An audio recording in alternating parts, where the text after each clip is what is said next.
উজ্জ্বলের মা এসে বলল, রিদিতা কি হয়েছে মা, ডাকছিস কেন? কথা শেষ করতে পারলেন না সুফিয়া। রিদিতার দিকে তাকিয়ে আতঙ্কে উঠলেন তিনি, স্তব্ধ মেরে গেলেন একদম।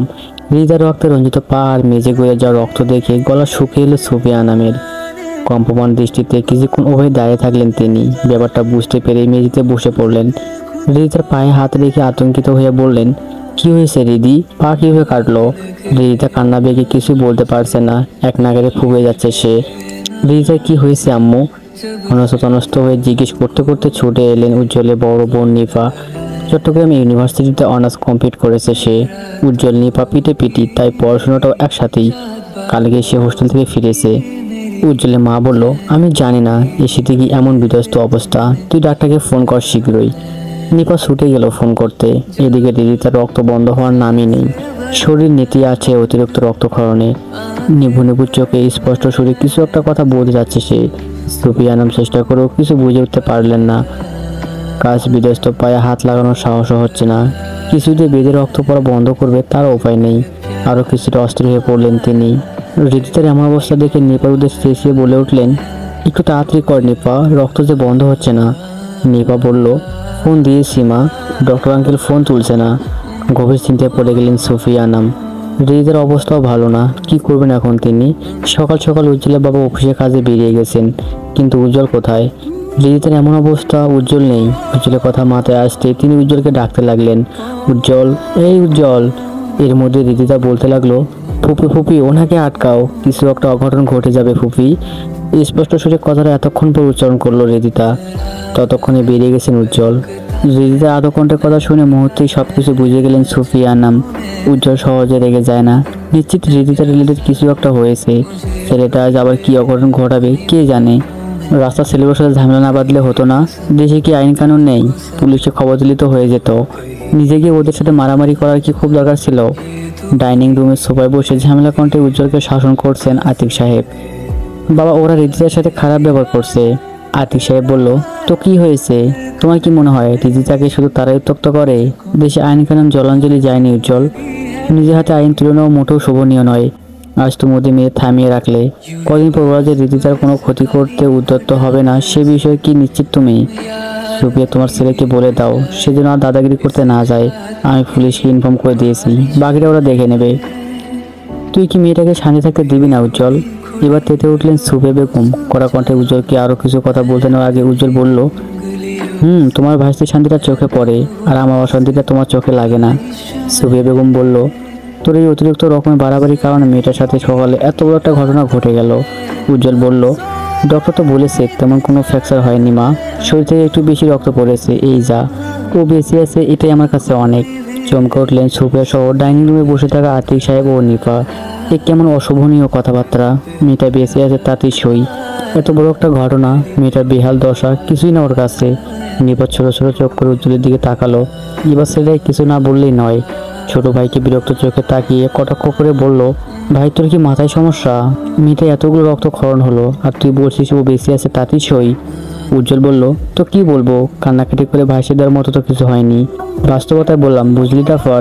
আর এখন কটা দিন ভাইকে দিয়ে কাছে রেখে একটু বেশি করে খাই দাই করাও, ও কয়দিন পর ঠিক হয়ে যাবে। সুফিয়া বেগম বলল, হ্যাঁ আমি ওকে রেখে দেই আর তুই ওকে জ্বালি আমার। কালকে ভাইয়াকে আসতে বলবো এই বাসায়। কোন কুক্ষণে যে আমার ভাসিটাকে তোর মতো একটা বাদরের গলায় ঝুলিয়ে দিলাম। মেয়েটা কপালে কষ্ট ছাড়া কিছুই দেখছি না। তোর কথাতে রাজি হওয়াটাই ভুল হয়েছে আমার। উজ্জ্বল বলল, মা তোমার যখন এতই কষ্ট হচ্ছে, কষ্টে কষ্টে জ্ঞান হারাতে ইচ্ছা করছে, তখন একটু তোমার ভাইয়ের সাথে কথা বললেই তো পারো।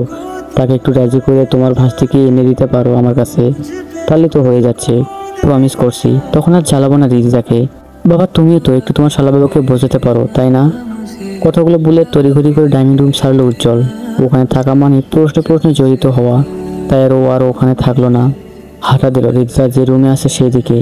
এদিকে ছেলের এমন লাগামহীন কথায় লজ্জা পেলেন আতিক সাহেব।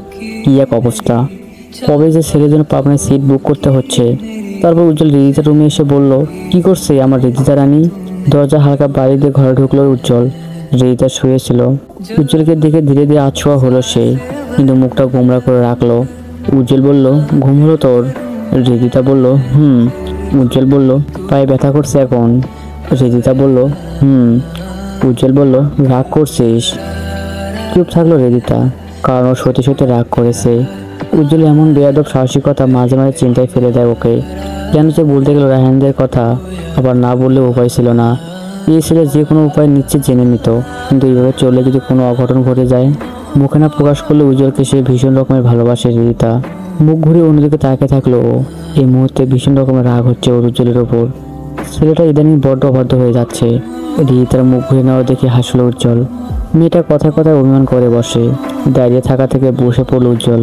রিদিতার পাশে বসে ওর দুদিকে দু হাত দিয়ে আটকে দিল। রিদিতা ভয় পেয়ে গেল। হঠাৎ উজ্জ্বল সামনে আসা ভয় পেয়ে গেছে। সরে যাওয়ার কোনো পথও খুঁজে পেল না সে। উজ্জ্বল বলল, কি হয়েছে? অভিমান করেছিস? তোর জন্য আমি হিরোগিরি করে এলাম আর তুই অভিমান করছিস? This is not fair. রিদিতার হঠাৎ রাগ উঠে গেল। ঝাঁঝালো কণ্ঠে বলল, চুপ করুন আপনি। কে বলেছিল আপনাকে হিরোগিরি করতে? আমি বলেছিলাম যেতে। যদি কিছু একটা হয়ে যেত তখন তখন কি করতাম আমি? বাসায় যাব আমি এই মুহূর্তে। এখন দিয়ে আসুন আমায়। দেখতে ইচ্ছা করছে না আপনাকে। অসহ্য অসহ্য লাগছে সব কিছু। উজ্জ্বল বলল, ইস, এত চিল্লাচিল্লি করছিস কেন? কান ফাটিয়ে ফেলবি নাকি? শ্বশুরবাড়িতে এসেছিস, কটা দিন এখানেই থাক। রিদিতা এত কিছু বললো আর উজ্জ্বলের সেটা চিল্লাচিল্লি মনে হচ্ছে। কোনো কথার গুরুত্ব নেই উজ্জ্বলের কাছে। মজা করছে উজ্জ্বল। অভিমানে বেড়া জালে আরো বহির্ভূত হলো রিদিতা। গলায় সবগুলো দলা পাকিয়ে কান্না রেশ নিল। চোখ জোড়া বন্ধ করতে ঘুরে পড়লো দু ফুট অভিমান। রিদিতা থমকালো। রিদিতার কান্নাটা ও একদমই সহ্য করতে পারে না। হৃদয় স্পন্দন অস্বাভাবিক হয়ে যায়। সবকিছু ভেঙে গুড়িয়ে ফেলতে ইচ্ছে করে। রিদিতার দুগালে তর্জনী দিয়ে কান্না মুছিয়ে বুকে আলতো করে জড়িয়ে ধরল উজ্জ্বল।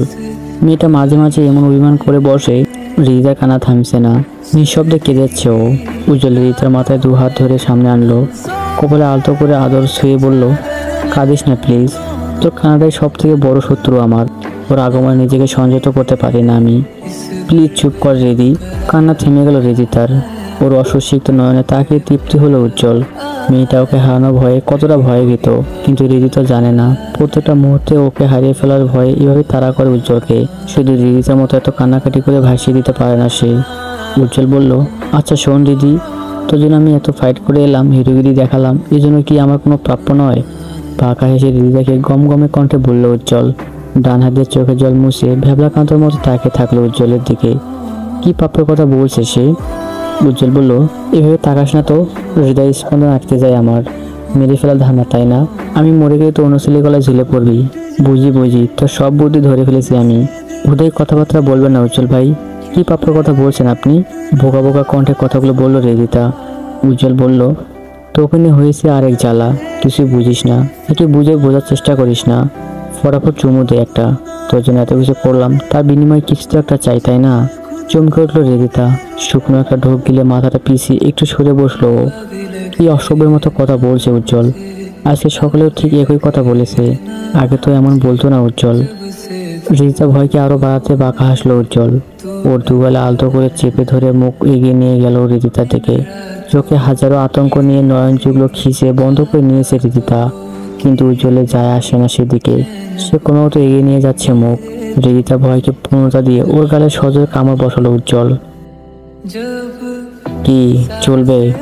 ভুল দুটি মার্জনীয়। তো কেমন হয়েছে হৃদয় স্পন্দন গল্পটা? গল্পের লেখক আফিয়া আহমেদ। তো গল্পটা যদি ভালো লেগে থাকে তাহলে চ্যানেলটি সাবস্ক্রাইব করে চ্যানেলের পাশে থাকবেন। সবাইকে ধন্যবাদ।